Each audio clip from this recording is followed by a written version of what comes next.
Hey sports fans, Coach Nick here, and welcome to B-Ball Breakdown. New York, you finally got Melo. I called it way back in December. If you don't remember, you can check it out here. That said, I went through the game last night and examined how he was getting his points and his shots. And there's a lot of encouraging signs for D'Antoni if Melo is willing to completely buy into D'Antoni's system.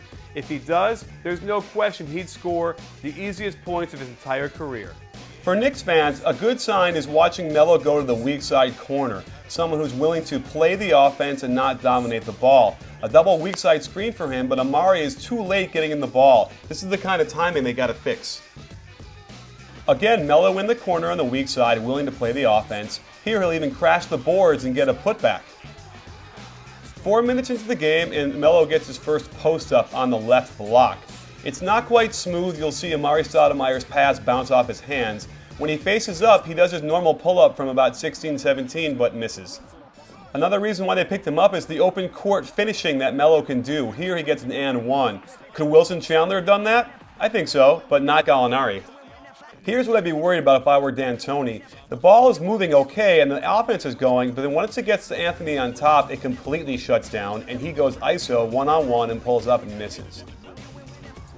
They called Melo's number on the normal left block for him, and this time the ball is again fumbled. He faces up from way too far away from the post. Although he gets back into the offense and cuts back door, but knocks the guy over trying to do too much. Here's a play that'll make Knicks fans go crazy. Look at this great hands and the steal he gets, and then finishes with a dunk on the other end. I wonder if we'll see more of this. When the Knicks offense is really running, that ball fires all over the place. There's lots of movement, cutting, screening.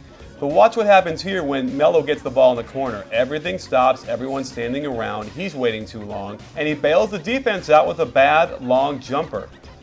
The Knicks are certainly accommodating Melo by letting him post up as much as he likes on the left block, his normal spot. Once he gets more comfortable, he'll probably finish more of these plays, or at the very least find a teammate on the three-point line for an open shot. Here's a play that will really help Melo get easy points. Out of the corner, Turiaf is going to dribble pitch to Melo, and he'll be able to decide based on the defense which way to go around.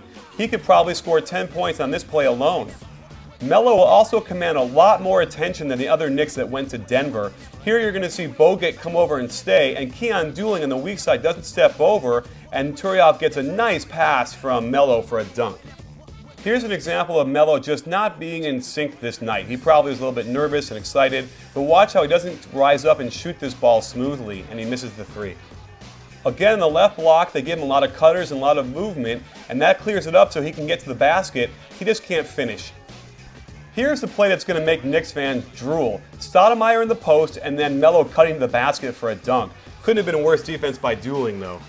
As further evidence of Anthony not being in sync, he's got Bogut on him in the open court and doesn't blow by him, instead settles for a jump shot. Once they get used to each other, there'll be less standing around when he has the ball. As of now, pretty stagnant, tough shots, and no offensive boards.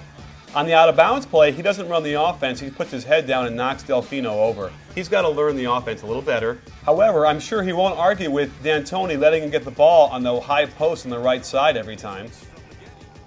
Another reason why they picked up Melo, because he's got the balls to bring the ball up in the fourth quarter and just pull up for a three and hit it.